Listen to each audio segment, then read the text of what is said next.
इस दुनिया में हवस की बहुत सी इकसाम पाई जाती हैं, मगर उनमें सबसे ज्यादा मोहलिक किस्म वो है जिसे दोनों फरीकैन आखिर तक मोहब्बत समझते रहते हैं। साल 2008 की बात है, जब मैं 25 साला नौजवान था।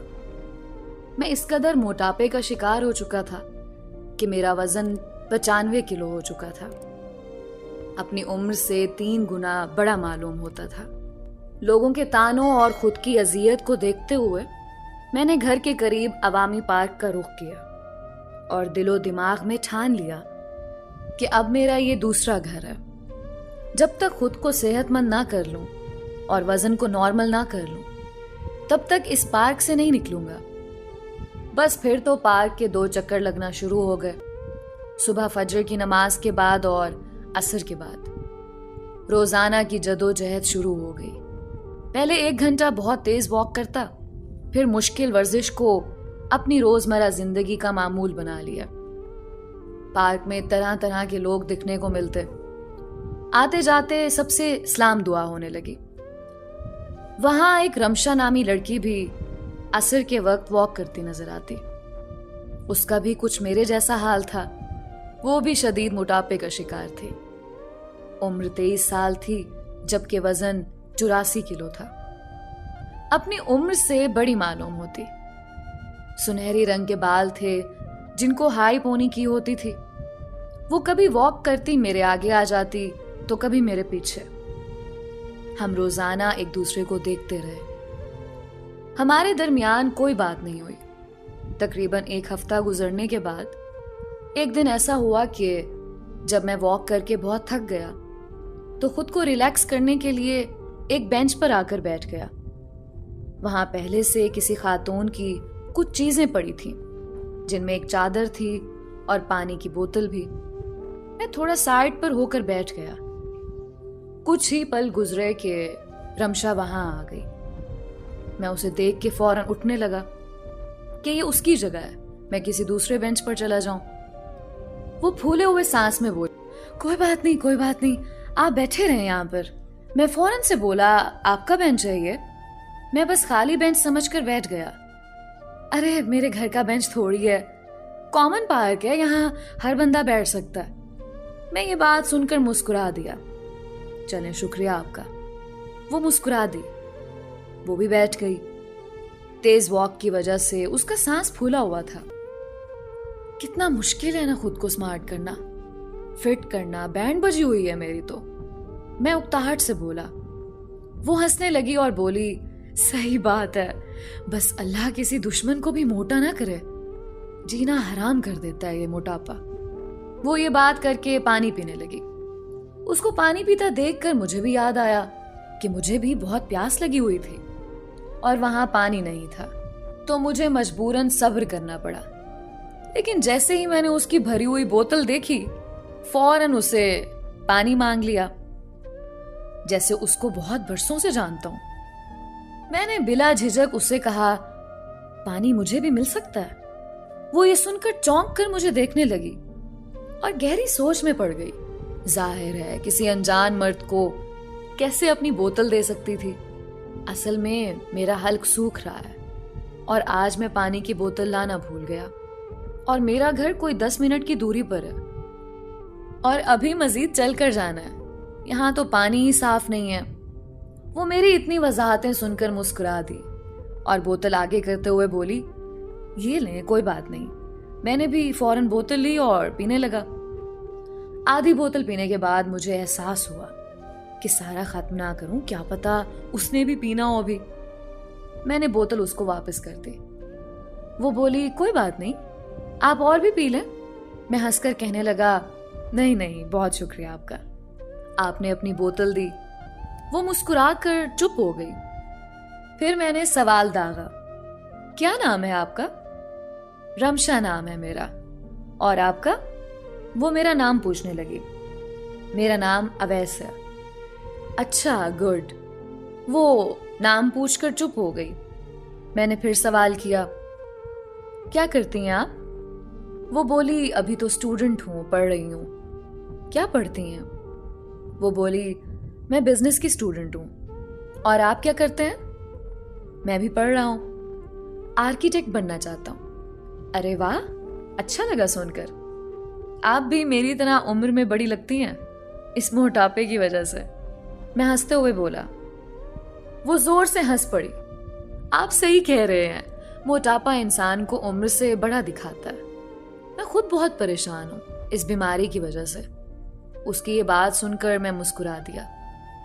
कोई बात नहीं, हिम्मत रखें, इंशाल्लाह बहुत जल्द आप फिट हो जाएंगी। हमारी बातों में मगरिब की अजानें शुरू हो गईं।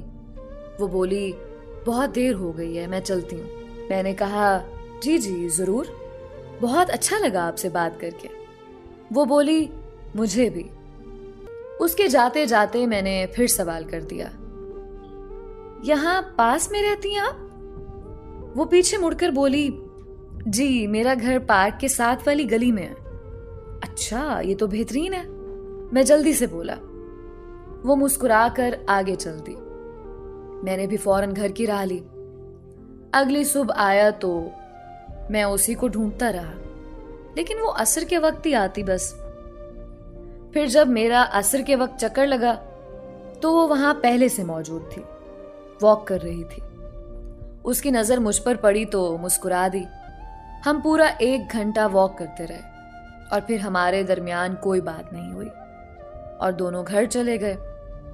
उसके अगले दिन फिर वही रूटीन रही और मैं वॉक के बाद थककर बेंच पर बैठ गया। वो भी वहां आकर बैठ गई और बोली, कैसे हो आप? मैंने कहा, ठीक हूं, आप बताओ कैसी हो? कुछ कमी आ रही है क्या वजन में? वो हंस पड़ी। अरे नहीं, इतना आसानी से थोड़ी होगा कम, बस लगे हुए हैं, कभी तो बेहतरी होगी। मैंने हाँ में सर हिलाया। जी इंशाल्लाह। आप सिर्फ शाम की वॉक करती हैं? मॉर्निंग वॉक भी किया करें ना, वर्कआउट ज्यादा बढ़ाएं, जल्दी फिट होंगी। हाँ, आप सही कह रहे हैं। आप मॉर्निंग वॉक करते हैं? वो मुझसे पूछने लगी। जी हाँ, और 2 टाइम की वॉक से ही कुछ फर्क पड़ रहा है मुझे। मैंने 2 kg कम किया है वजन, अभी 1 हफ्ता हुआ है। वो बहुत खुश होकर बोली, ये तो बहुत अच्छा हुआ, ऐसे ही मेहनत करते रहें। जी आप भी ज्वाइन करें ना मॉर्निंग वॉक। जी इंशाल्लाह कल से। मैंने बहुत सोचते हुए, बहुत झिझक कर उसे कहा, मुझे आपका नंबर मिल सकता है क्या, अगर आप बुरा ना माने तो। वो सोचते हुए बोली, क्यों, आपको नंबर क्यों चाहिए? बस वैसे ही आपसे बात हो जाया करेगी। उसने अपना नंबर दिया और उठकर चली गई। मैंने घर जाते ही उसे मैसेज किया, आप आएंगी कल मॉर्निंग वॉक पर? थोड़ी ही देर बाद उसका जवाब आया, आप इतना बोल रहे हैं तो आ जाऊंगी। वैसे आपने मेरा नंबर क्यों मांगा? मैंने कहा, बात करने के लिए। आप मुझे इखलाक से बहुत अच्छी लगी हैं। वो ओके करके खामोश हो गई। अगली सुबह जब मैं पार्क पहुंचा तो वो मुझसे पहले वहां मौजूद थी। मैं उसे हैरत से देख रहा था। वो बोली, क्या हुआ अवैस, इतनी हैरत क्यों हो रही? मैंने कहा, नहीं हैरत नहीं, खुशी हो रही है। अच्छा लगा आपको मॉर्निंग वॉक पर देखकर। अब आप देखना, बहुत जल्दी आपका वजन कम हो जाएगा। हम दोनों हंस पड़े और अपने वॉक ट्रैक पर चल पड़े। वॉक करके बैठे तो वही रोज की गपशप। यूं 2 माह तक हम रोज मिलने लगे। रोज बातें करते और घर जाकर भी बातें होती। हमारी दोनों की दोस्ती एक दूसरे में दिलचस्पी में बदलने लगी। आहिस्ता आहिस्ता हमारा रुझान बढ़ता गया। कुछ महीनों बाद हमारा अच्छा खासा वजन कम हो गया। हमें बहुत खुशी थी। साथ ही हमारी दिलचस्पी मजीद गहरी होती गई। अब मैंने उसे शादी के लिए प्रपोज कर दिया। उसने कहा, इतना बड़ा फैसला लेते वक्त तुमने क्या सोच के मेरे बारे में ये सोचा कि मुझे लाइफ पार्टनर बनाने का ही सोच लिया? उसके इस सवाल का मुझे कोई जवाब नहीं पता था। मैंने कहा, तुम अच्छी लगी हो बस। वो बोली, जाहिर है इतने वक्त तक एक दूसरे को देख रहे हैं, मिल रहे हैं, अच्छी तो लगी होंगी, लेकिन ऐसी क्या खास बात देख ली मुझ में जो मुझे शादी के लिए बोल दिया? मुझे कोई खास वजह या मखसूस क्वालिटी नहीं समझ आ रही थी कि उसे बता पाऊं कि इसलिए तुम्हें पसंद किया है। मैंने बात बदल दी और वो भी चुप हो गई। उसके बाद हम शादी का जहन में रखते हुए एक दूसरे के मजीद करीब होते गए, लेकिन कभी खुल के एक दूसरे को सही से कोई खास वजह नहीं बताते थे कि कौन सी मखसूस वजह हमें एक दूसरे के करीब कर गई। शायद कोई खास वजह थी भी नहीं। शादी करेंगे के नाम पर हम बहुत करीब होते गए और समझने लगे कि हमें एक दूसरे से बहुत मोहब्बत हो रही है। मोहब्बत के नाम पर आखिर वो दिन भी आ गया जब हम बहक गए और एक दूसरे को निकाह से पहले ही पा लिया। हर रोज हमारी मुलाकात होती, शहर से बाहर हम लॉन्ग ड्राइव पर निकल जाते। जिंदगी अच्छी महसूस हो रही थी। लेकिन एक दिन रमशा बोली कि अवैस, अब जल्दी रिश्ता भेजो ताकि शादी कर लें। मैंने कहा हाँ हाँ कर लेंगे, अभी क्या जल्दी है। वो रोज मुझे रिश्ते का कहने लगी, पर मेरा कोई खास दिल नहीं बन रहा था कि उसे शादी करूं, क्योंकि शादी की जो रौनक होती है वो तो खत्म हो चुकी थी। मैंने अपने घर वालों को जैसे तैसे भेजा, लेकिन मेरे घर वालों को वो और उसकी फैमिली कुछ खास पसंद ना आए। मैंने उसे सब बता दिया कि मेरी फैमिली ये सब बोल रही है। वो बोली हैरत की बात है, इतना टाइम तुम मेरे साथ टाइम पास करते रहे थे, जो अब शादी के लिए तुम्हारी ये बातें हैं। मैंने कहा नहीं यार, ऐसा नहीं है, तुम जानती हो मैंने खुद ही तुम्हें शादी का बोला था। वो बोली ठीक है, तुमने नहीं करनी तो ना करो शादी, मेरा भी एक जगह रिश्ता तय हो गया, मैं अपने घर में कुछ दिनों की मेहमान हूं। उसकी ये बात सुनकर मुझे अजीब हैरत हुई और मैं सोचने पर मजबूर हो गया कि यानी हम एक दूसरे से कोई मोहब्बत नहीं करते थे, बस मिले वक्ती अट्रैक्शन हो गई और एक दूसरे से मोहब्बत के नाम पर मिलाप भी कर लिया। यानी ये हम दोनों की सिर्फ हवस थी, जिसे हम दोनों ने मोहब्बत का नाम देकर खूब बेवकूफ बनाया।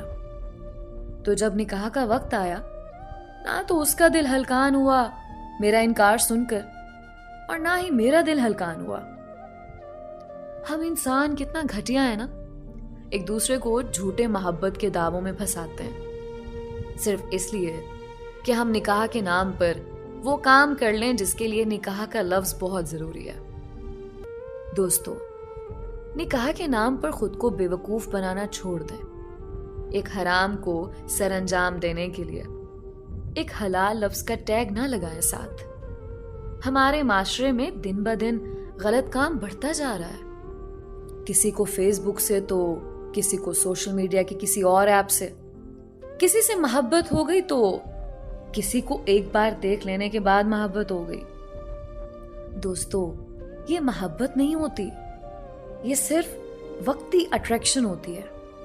और यही वजह है कि लव मैरिज के बाद यही जोड़े ही आपस में ज्यादा लड़ रहे होते हैं, जो कहते हमें तो बहुत मोहब्बत है एक दूसरे से। अपनी हवस को खुदारा मोहब्बत जैसे पाक एहसास का नाम मत दें। मोहब्बत बहुत खास और पाक एहसास है, ये हर किसी के बस की बात नहीं होती। लिहाजा अपनी रोज की गपशप मिलने मिलाने को मोहब्बत जैसे पाक एहसास के साथ मत मिलाएं।